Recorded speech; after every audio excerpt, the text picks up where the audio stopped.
them. Okay.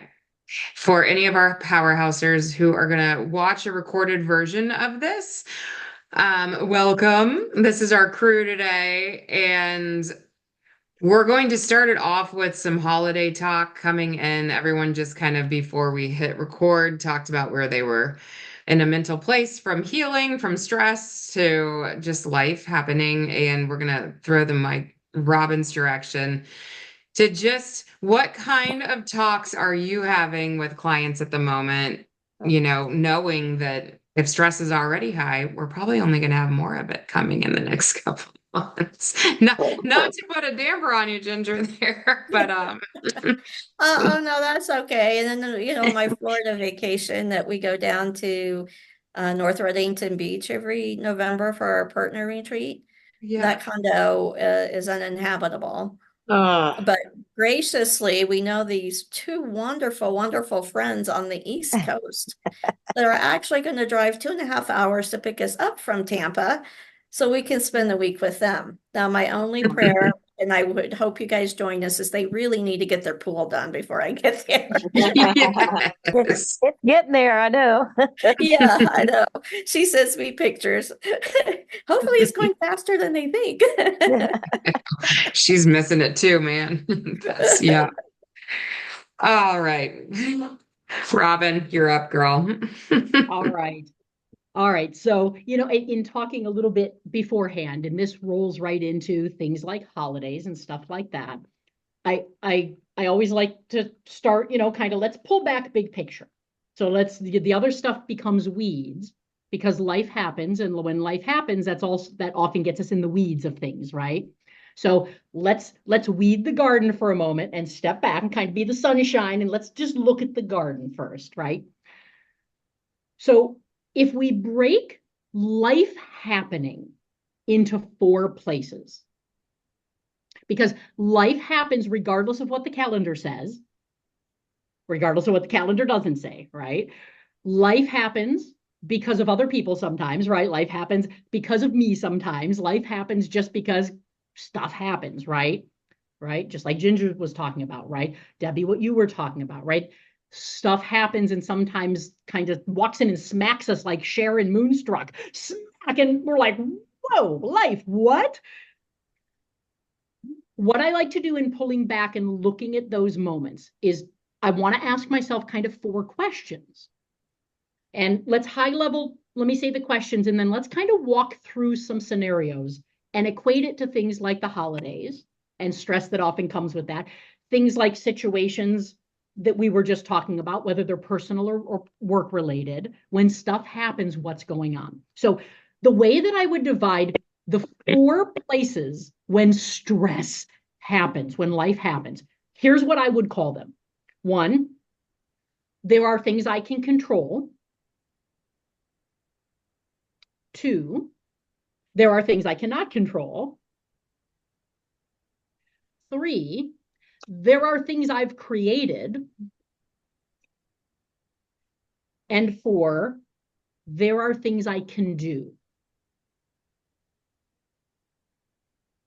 So if we sort of take those and just high level walk through them, if you've ever listened to any kind of personal development, anything, right? We know there's stuff I can control, there's stuff I can't, right? I can't control the stock market, the weather, the traffic, all the stuff, other people, all the stuff that makes us mad usually and creates stress. I can't control most of that. Yet, that's where we often get pulled into with our focus, right? It's easy to get pulled into the chaos of those things. There are things I can control, though that's a very small list, because the thing on that list is, hey, that's essentially it. And in that, I can control how I'm thinking, what my choices are, what I'm saying. There are things like that. I can control those things. I can make choices. There are sometimes things that we are part of creating. And we'll talk a little bit about those because those aren't the situations that we were talking about earlier. But a lot of times it's valid to ask, am I creating an issue here? Because a lot of times we are actually creating some of the chaos and then stepping into the chaos and going, oh my God, there's a ton of chaos, right? That's part of the what can I control versus telling ourselves that's not what I can control, right? So, and then the final thing that I mentioned, which is the key, what can I do? Because we can spend an awful lot of time in our lives thinking about things and talking about things and complaining about things and working through things. It is not until we get to doing then any of that's going to change. It's not going to feel different. It's not going to look different. It's not going to have a different outcome usually. So let's take the holidays as an example, right? So there are certain times where we look at the calendar and we automatically know, oh no, whether that is a meeting for work, whether that is I have to have this conversation with this person, whether it's I have to do this big presentation and I'm nervous about that, whether it's, oh no, I got to go see these people in my family and I know these things are going to come up in these conversations and these situations. The calendar alone can trigger us even before things have happened.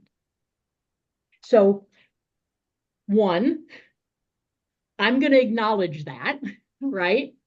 Yep, I'm going to Uncle Bob's.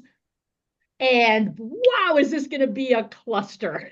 We already know this, right? So when there are things that we know are going to go downhill rapidly, because they always do, and that's just what it is, no judgment, just awareness, the first thing I'm going to do is that's going to become my expectation. I do not expect it to be different. I do not expect this time to be different. I do not expect for one time everyone to just get along. I have zero expectation of that because sometimes what we do is we create this thing in our brain going, it's going to be better. This year we're going to try. It's going to be different, right? That person's not going to, everyone's going to do what they always do. That is 100% my expectation. When that becomes my expectation, instead of thinking that I wish it would be different, I can now make a shift and sometimes see the humor in things instead of the stress, because that's just perspective, right? It's almost like I can have my little mental bingo card in my head and walk in, and as soon as, Aunt Janet walks in and says what she says, I can go, yep, checked that off, instead of getting riled up and triggered by it, right? I knew it was coming, and I'm going to go, yeah, I'm good at this game, right? And then Uncle Bob does something, right? Which makes Aunt Janet mad. And I'm going to go, 2 more spots I can check off my bingo card. Our perspective is powerful. And when we walk into scenarios or situations where I know what it's going to be like, instead of just walking in and going, this is going to trigger me, let me step back and go, I already know exactly what's going to happen. I know who's going to do what and why. I know who's going to respond to it and why, who's going to react to it, who's going to get triggered by. I could write this script because I have watched this movie for the last 48 years. I don't have to think beyond that. What that does is that allows our stress level to come down and kind of our, this might not be the appropriate word, our amusement level up a bit, which allows us to not get pulled into the chaos, but to sit back and watch just like I'm watching a movie. And that one thing can often bring our levels down a bit. So when we look at a calendar and the event that's on the calendar triggers us or creates stress, nerves, anxiety, overwhelm, fear, worry, concern, any of those types of feelings, and the event hasn't even happened, that day hasn't even happened, none of it has actually occurred. What I know is it is all up here. The story is up here. The event is up here. And one thing I can control is how am I looking at the things that are up here? And I can either accept them and say, yep, that's going to happen. Yes, that's going to happen. And I'm going to choose to sit back and not get involved these days. Right? That's where I get to make choices in here. The calendar doesn't trigger me. The event doesn't have to trigger me. I trigger me by how I'm looking at that event. So one of the places I can start to take a little more control and shift my perspective allows me to walk into things and not get pulled into the chaos immediately, but rather possibly pull some of those things into my calm. So one thing is, I don't want to run my life by the calendar. I want to run life by how I'm choosing to perceive and look at events that I know exactly what's going to happen. So our control is within us, not outside of us. And often we're looking to try and control things outside of us. And Robin, I have a quick question to throw into this because I feel like I like when everybody can be envisioning their own scenarios. And as you're talking, I'm like, maybe I should have even said politics before I said holidays because I feel like I keep talking to so many people who are so triggered right now. Like they can't open Facebook, they can't watch TV, they're like, So I'll shush, but like kind of with that thought going into your current talk, this might be a good place for people to put their brain with politics. All right, I'll shush. 100%. And that's probably right now, understandably so, exactly where everybody's brain might have gone, or at least we could all kind of, it's a great example, right? It's a perfect example. And again, what can I do about that? One, people are going to be people, and people are either going to respect something or not respect something, right? So I can suggest or ask, hey, I know we all have differing opinions, maybe, or certain people have differing thoughts and opinions on things. I am going to say, let's all agree to not discuss politics, right? And you will have some people that will respect that. And of course, as we all know, you'll have some people who may not respect that, right? But if we don't lay that out there as an expectation, or here's what we're going to all agree to do, I can't expect people to abide by that. So one of the things with those things is let me actually voice and get consensus of what I'm asking, right? I can even go a step further and say, the reason I'm asking that is because we get together, and the one thing that pulls us apart, perhaps, with this example, is politics. If we're willing to get together, it's so we can enjoy each other, catch up, celebrate each other. Why don't we just take the one thing that always separates us and just put that to the side? Just leave it at the front door. It can sit on the front stoop. I don't care. But when we walk in, let's just all agree to do this because this is why we're here, right? If we're here to pull each other apart, why are we getting together? I don't understand. That makes no sense, right? So that's sort of a thing where, one, let me set that expectation. Let me maybe get consensus from other people, whether they're on my side or not, or however you want to look at it. They have the same thoughts I do. Let's get consensus. A great way to do that is if you look at things one way, and I know I have my cousin, whoever, who has very differing political views than me, I might go to somebody who has different views than me and say, look, can we ask the family not to bring this in? Because if I just go get the 17 people who agree with me, the other side is going to look at that and go, really? That's because you didn't want us to talk or bring our thoughts in. But if I get strategic and I go and I get somebody who's the opposite of me and say, this just turns into a horrible situation every time and triggers us on both sides, can we go in and ask everybody else not to do this? That often works a lot better because now you've got people representing both sides, so to speak, coming in saying, we both think this is a great thing to do. This is what we're going to do. People will side with their people, whether that's the right word or not. So that could be a strategic way to do that. Another way, and this may be, let me just put this out there as a very direct thing. We don't have to get together because it's the flipping holidays. We don't. There are also these autopilot things or these things we believe we need to do and we should do and we think we're supposed to do. We're also allowed to enjoy our families, our people, our friends outside of these few dates every single year. And so maybe this year we divide it up. Maybe instead of having everyone for Thanksgiving, for example, because I know there could be potential issues, maybe we do some different things. Maybe I do 3 or 4 different things over that week or two. Not everyone has to come together if people coming together is going to be a tinderbox sometimes, right? So I can actually create something different and not just go through the motions and do the same thing that creates the same problems all the time. And I can do that with a positive outlook. I don't have to go and say, well, because you're all going to scream at each other and I hate that and it triggers me, we're not doing this. Because that's one thing I could do. That might be what I'm thinking, and that might be 100% accurate. But if I go to other human beings like that, they're going to get defensive. Oh, so I'm the problem, right? That's human behavior. No judgment, just awareness. So if I'm strategic, I can say, hey, I have a cool idea this year. I would love to actually be able to spend some time with these people and these people and these people and these people. Because when we all get together, we're all kind of off and, we don't get to really dig deep or catch up.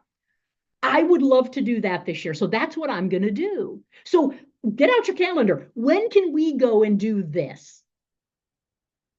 What that does is now that presents it in a light of going, I would like to be with you more or talk with you more or have a better conversation instead of sitting at the end of a table trying to scream at you and having 2 seconds. And then at the end of the night, being able to go, well, we didn't get to catch up. We'll have to go grab coffee one day or lunch, which we always do. Why don't I bring that to the front and go, I'm going to do this the other way this year. I want to catch up with everyone and have the time. We're going to do some different things. Let's go have that coffee or lunch. That's what we're going to do this year for Thanksgiving. So give yourself permission to think of it a little differently, but put those new thoughts in a light where, again, people aren't going to automatically get defensive because people do, and that's okay. That's a cool way to do something a little different, spend your time, actually probably have a much better conversation in a much better time sometimes, and pull some of those other things out of the mix, because I'm not going to put these 2 sets of people together. I'm going to go put that set, and then I'm going to put this set, and I can enjoy them for them, not for the tinderbox that might happen when I put these 2 together. And sometimes people go, but we've done this for 50 years. And it hasn't worked yet, has it? Maybe it's okay to go, let's do it differently so we can enjoy each other instead of being at each other's throats. So just some thoughts. And I'd love to throw it back out and just say, what do you think of some of those things? I was trying to highlight because I feel like I pulled you off of this and I love where you're going. Like where we're going, in case you jumped on late, is Robin was saying like there's 4 bullet points that we're talking about today. And we can use it in the scenario she was just talking about, how like we have control, and then we have areas that we have 0 control, and then the whole idea of where we need to create some control, or what was the I can do? Why am I Do something. blanking? What can I do? Yeah. Oh, what can I do about it? Yeah.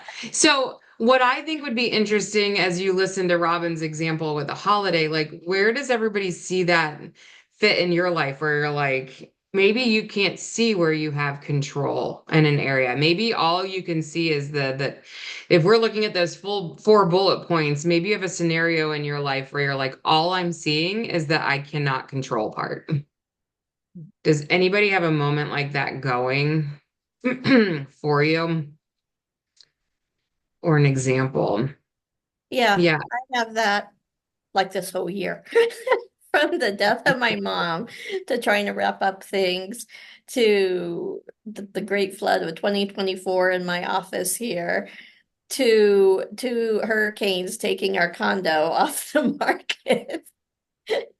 That I think, it just starts spilling over, and it's wonderful. And thank you, Robin, because these things I know, but you get in a moment and you just can't get your mind. And I keep talking, okay, my brain is neuroplasticity. It can change its thinking, but then you just like one more thing hits you and you're going, oh my gosh, okay, that's it. And I was even wanting to be the person fired who had no responsibility for it. Like, if I want someone fired, and if it needs to be me, that's okay. I'm ready. I'm out the door today. I've calmed down. I'm problem solving, but I do like and then I'll shut up and not take over the whole meeting. Y'all will be happy that when I have business meetings, I can't attend. Stop. But there's things I can't control. That's my problem. I'm a control freak. So And therefore, I'm just looking and I know, and this is what my husband has said. I'm like, I don't have this 4 days to make up this work. Now I'm going to have to bring work on vacation. And you know how the lovely Airbnb we're going to be staying out. It's going to be crazy. And he's like, Ginge, you didn't create this. You can't control this. You need to step back here and take a deep breath. And I'm like, but I still have deadlines. And, the government agencies don't really care that the accounting department was flooded for a whole entire week. They don't care. And he's like, Jen, you didn't create this. You can't control this. You need to take a step back. And so anyway, I appreciate what you said. I took my notes here. My pads are all in the conference room, so it's on the back of a Affleck card from some vendor, but because literally it's me in here with my little laptop and everything else I have is in the conference room with my team. But sometimes it's a reminder. And I'll just be honest, the holidays don't really trigger, especially this year. I don't have my mom that I'm trying to add one more airplane trip in before the end of the year. It's most of the time it's always been just us and our kids and a parent flying in here and there. So I don't have that extended family dynamics. It is a little different. Thanksgiving is not our Thanksgiving. So as empty nesting as everyone on here are, except for Lindsay, you have to figure out how to share and share nicely. So it's not, our goal is sharing and not stressing our children out. Not saying, okay, we want you at the in-laws and then you have a big old dinner and then you're coming to our house for Thanksgiving night and we're going to have a big old dinner. And of course, nobody can eat, but everyone's stressed. So, and even this year we're reinventing Christmas. All my kids live 2 hours away in the same city. So it's easier. It's sad because I'm like, well, I'm decorating the house for no one, but I'm decorating it for Al and I. And then we're going to get up on Christmas morning and we're right there. So, why would we expect 12 people or 10 people to come up to our house when it's just the two of us and our two beautiful, well, they're my therapy dogs, but they're not Al's. So, and it's just reinventing and accepting it. We've had invitation for Thanksgiving. We could be by ourselves or we can go to either daughter's in-laws. We've been invited. So my husband, the introvert, wants to stay home. So we'll see. But I just wanted to share that is that sometimes your expectations get off the Brady Bunch and just, admit that, my family's a hot mess and we're just going to go with it. right. And Ginger, you said so many things in that were wonderful. Two things I want to pull out if I could. By the way, I love the get over the Brady Bunch. Why do things have to look the way that they've looked for however long we've done them? Ask the question why.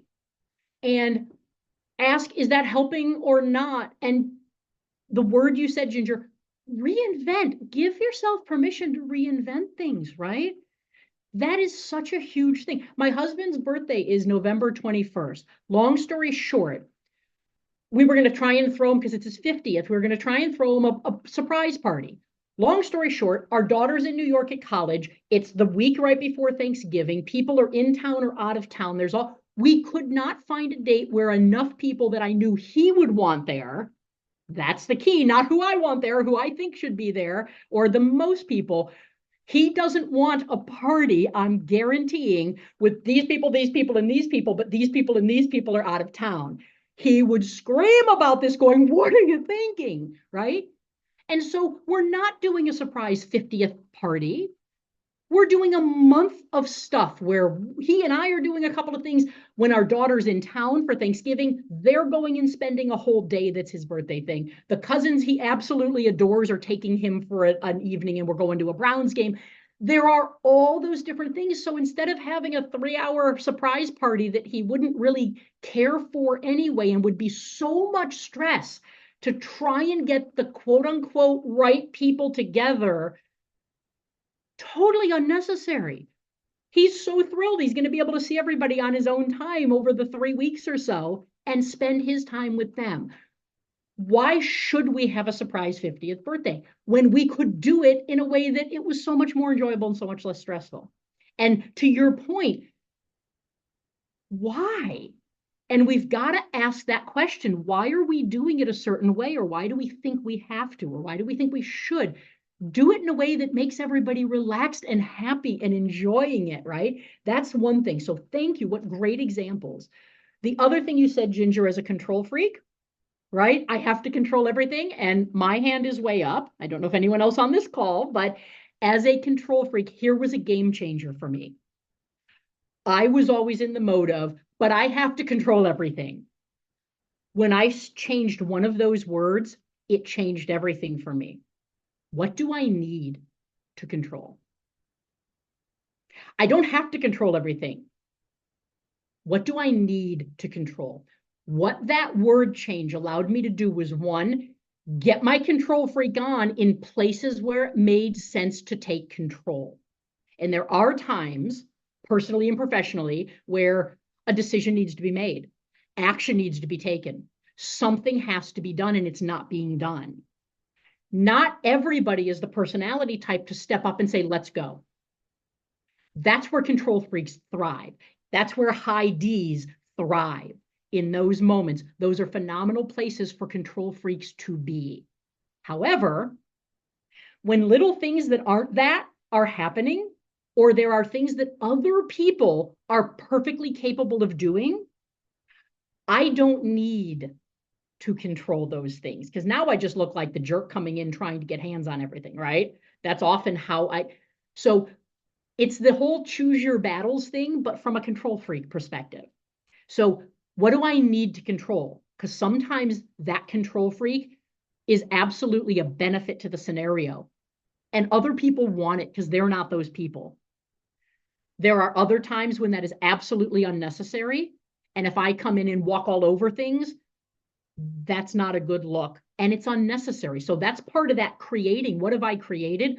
I then create a bunch of my own stress, anxiety, overwhelm, anger for something I didn't even need to step into that room or that conversation for. So what do I need to control? Use your powers for good, not evil, is how I look at that, right? So maybe some thoughts on that, if that's helpful to anybody or someone in your life you know who is that person.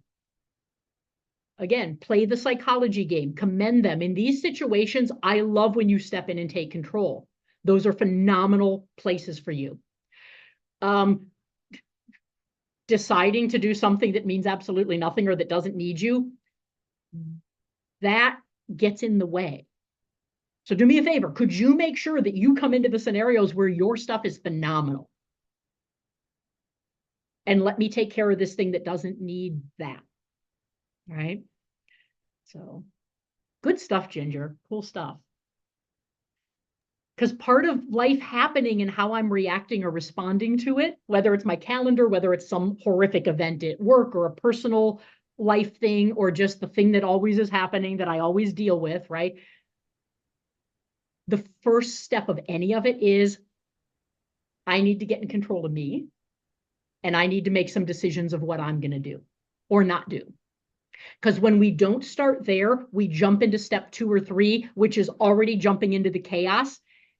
And human beings are going to react to the chaos, and we go into fight or flight. And when we do that, when the stress level goes up, depending on who we are as a personality type, those are the things that are going to come out screaming in those moments. Because that's autopilot. That's how our brains work, right? So as a high D, if you're a disc person, right, or a control freak, in moments where I feel I'm jumping into the chaos and something needs to be controlled, what's going to come out is I'm probably going to get loud.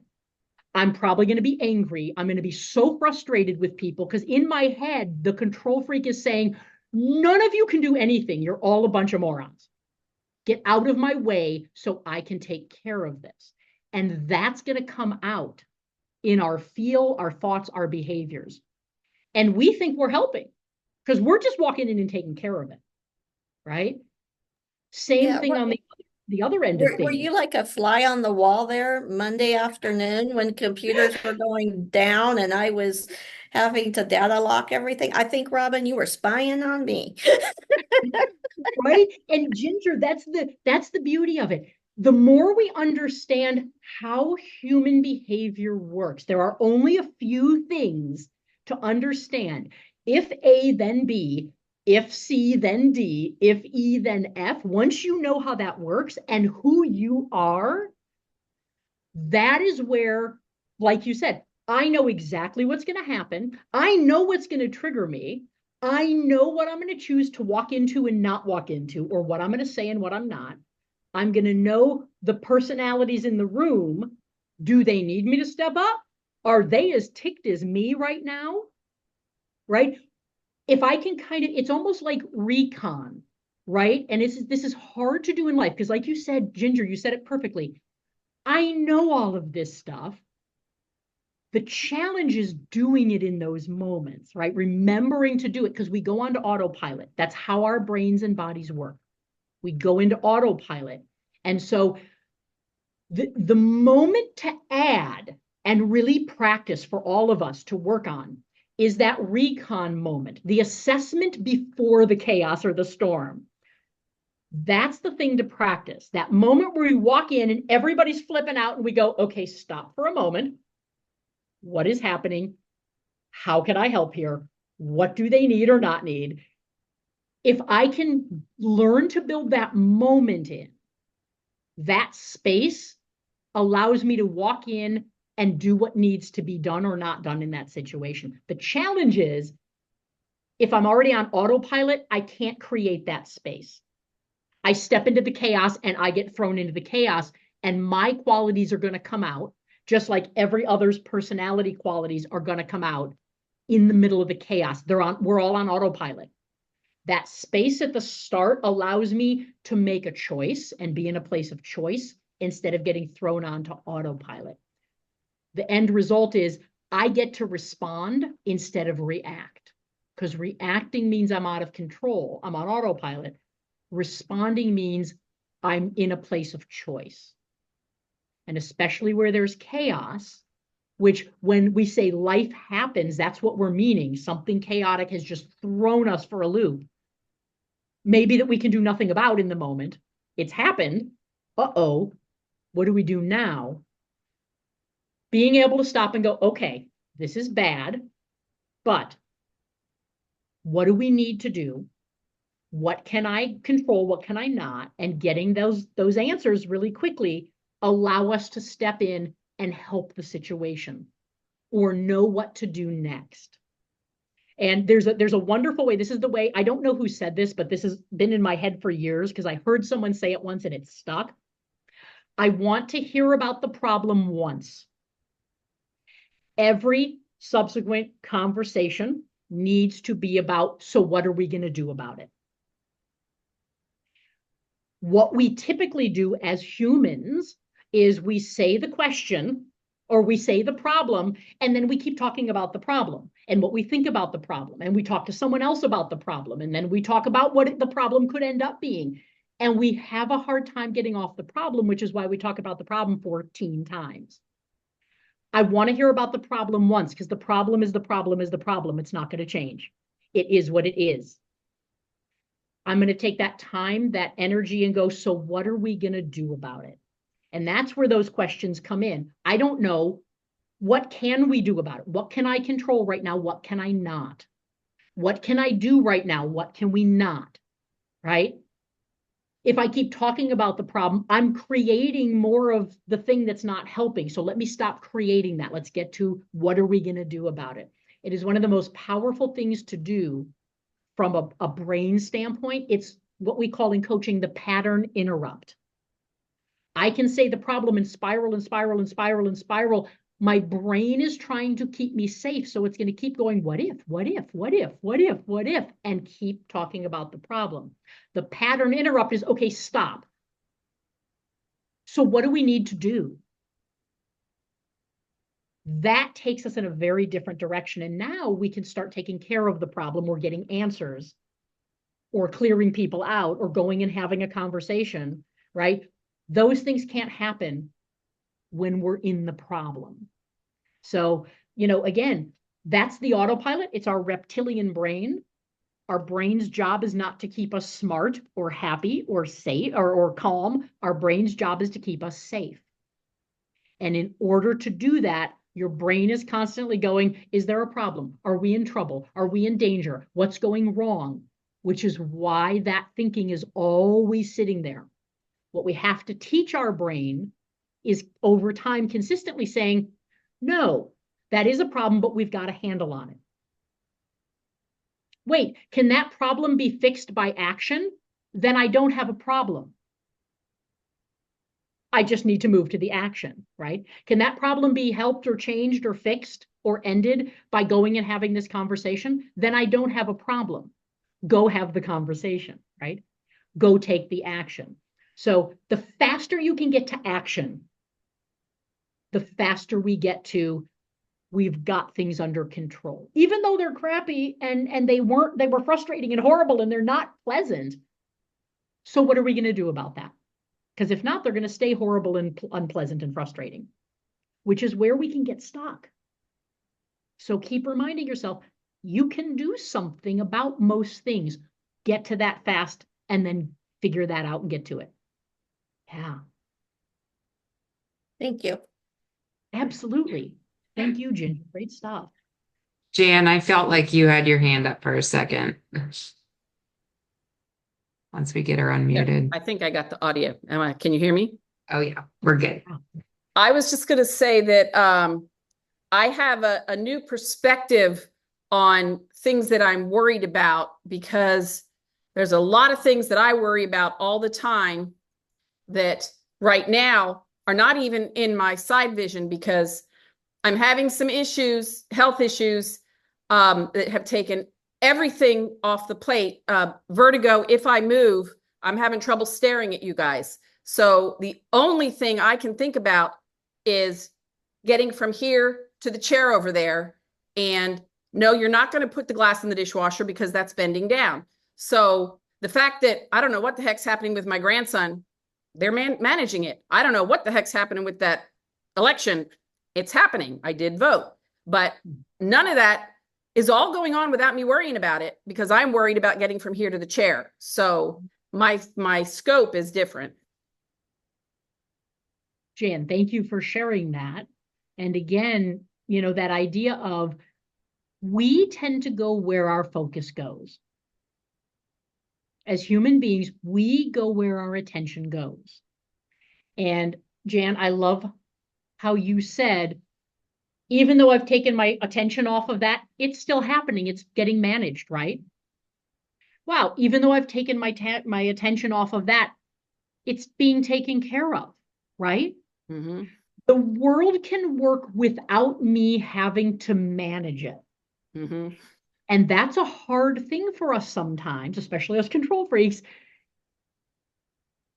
We can bring benefit and value into things, but people don't need us to make their lives happen. And there's something in psychology called the spotlight effect. And it's a wonderful thing. If you're interested, check out a little bit. But the spotlight effect is all about everything in our life is seen from our perspective. And when we look out at the world, we see the world looking back, right? That makes perfect sense. However, our brain, through spotlight effect, goes out into every aspect of our world with that same scope, thinking that the world is always looking at me, hence the word spotlight. We feel as if there's a spotlight on us because that's what we're seeing in the world. Everything is coming into us while we're looking out. So our brains look at the world thinking, everyone is needing me. Everyone is looking at me. Everyone is watching me. Everyone is thinking about me. Everyone is constantly focused on me. It's like if you ever watched The Truman Show, right? The Jim Carrey movie. That was a realistic depiction of what the spotlight effect is. He didn't know the world was watching him, but the world was watching him. And that's what we feel. because of how we see things outside of us. The reality is nobody is looking at you. Everyone is managing without you, even if you bring value and benefit to things sometimes. I hate to say it. If I quit my job or got fired or left for some reason tomorrow, what would they do? Would they close the company? What would they do? They move on. They'd hire someone else to do the job, right? And so the thing to kind of sometimes pull back and remember is I bring a value to the things that I do, hopefully, right? If not, and somebody tells me I'm not bringing a value or to go away, you're getting in the way, I'm going to respect that and say, maybe I am. Then go ahead and do it. Let me step back. But if I choose to step away from things, those things don't stop happening because they didn't need me in the first place, even though my being there might be a benefit for that situation and a wonderful, valuable thing. But that doesn't mean when I step away from it, everything shuts down. That's not how life works, but that's how life feels sometimes.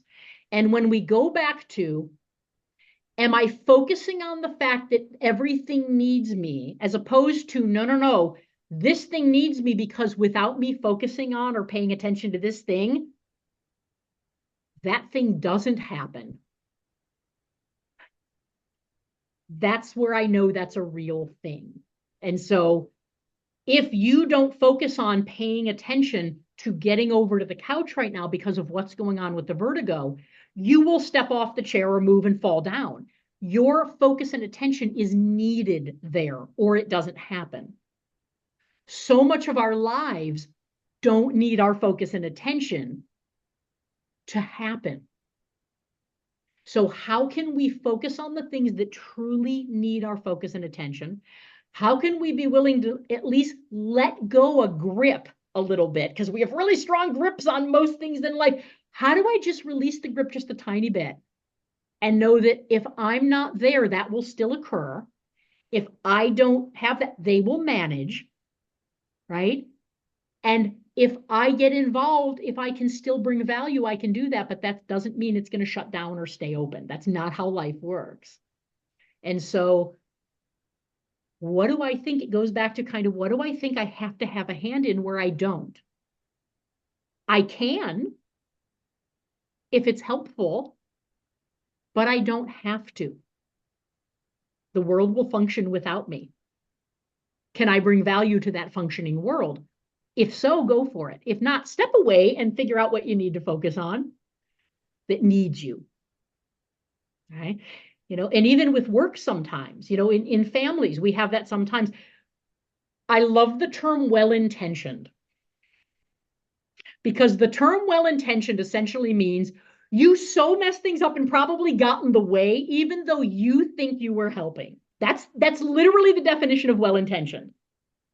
So if I say, well, it was well-intentioned, immediately I know that's how I screwed it up. It didn't need me, and I felt the need to get in there. If someone else says, well, it was well-intentioned, okay, so you did something you thought might work, and you probably knew that wasn't the thing that was going to work for me anyway. Just because it worked for you doesn't mean it's going to work for me. Thank you. Let's just work with facts instead of well-intentioned, or here's what I think. Those things, again, we do things because we feel a certain way. But if we stop going just on our feelings and stop and go, but what is reality dictating? Our choices can be a lot more needed and wanted as opposed to well-intentioned, but you got in the way and it didn't help at all, which is kind of interesting to think about. So we always want to help people. That might not be the thing they need or want right now, or I might be perceiving something completely differently too. But someone doesn't want to say, would you stop that? Because that would make me feel bad now, right? But I don't need you here, right? This weird effective communication within human beings is fascinating. So the thing I can do is I can look at all those things from my own life, my standpoint, my choices, and I can have that self-awareness and I can remind myself, Where do I need to get involved? Where do I not? Where can I be helpful in reality, not because I think? And the way that I simply do that is I can ask instead of doing a bunch of things for you and you yelling at me saying, could you just go away? You're getting in the way. Well, I was well intentioned. I thought it would help. Stop doing and ask, right? Lindsay, I understand this is happening. Can I help in any way? Let other people tell you how you can help. Don't just jump in and help, because more often than not, when we do that, we're getting in the way. So the greatest way to help people is to ask, how can I help? And shut up and let them tell you and listen. And if they say nothing right now, thank you. You can say, if I ever can be, you come to me. Or I can say, oh, you need this one thing, then let me go do this one thing for you. No miscommunication, no stress, no nothing. And it actually helped the person I wanted to help. But that's not how we tend to think when we're on autopilot. So start to kind of those awarenesses. You can be an amazingly wonderful person and get in the way constantly, and people won't tell you because they don't want to be mean, right? That is my job to ask you, am I getting in the way or not? Is this helping or not? Don't guess, ask. And it's amazing how we can bring our benefits and powers and all the things we can do to help other people into what they need. And that goes back to, where am I putting my focus to? Don't just spread your focus around because you can help a bunch of people. Who needs you right now for real? And it might be you. It might be somebody at work. It might be somebody in your life. Please don't not look at that stuff because you're too busy looking out at everyone else, giving all of that away randomly when it doesn't need you. It's a weird thing to think about, but it's the truth, which is kind of fun. So good, Robin. So good. You always have such good insight. Thank you. I really hope that some notes were taken and that we can keep working our way through that control, what I cannot control, what I can create, and what I can do about it, because it fits every scenario of life. So I mean it. Thank you. And thank you, vulnerability, from everybody speaking today. And is there any other little last minute wrap ups? I know that like Ginger's at work and I know we got to let Robin get back. Okay. All right. So as we enter into next week, it's already accountability week. It's already November, which is crazy. So if you're struggling on what you want your focus to be, where you're needed, reach out and start posting your goals. And Robin, what are you going to work on next week? I'm going to put you on the spot. Where's your focus? What am I going to focus on? I am going to get back to something that I have stopped doing the last couple of weeks, even though it's been on my check off list every day. Every day, one of the things I do is I have a little yoga thing I do on YouTube, and I have put that to the side for a while. I'm getting back into that because that's one of my little things I do consistently from a health standpoint, that when you do little things consistently, you get all the results you want. And that's something I've neglected for a couple of weeks. I did mine this morning, and I'm going to continue doing that and get back on that path. That is awesome. That's such a good example. Little things consistently done over time. Huge success. Yes. All right. I love you all. You're amazing. Thank you for popping on. Thank Mwah, mwah. you. Happy Halloween. Here's my Halloween for today. Have good Halloween. See you later. Bye, everybody. Bye. Bye.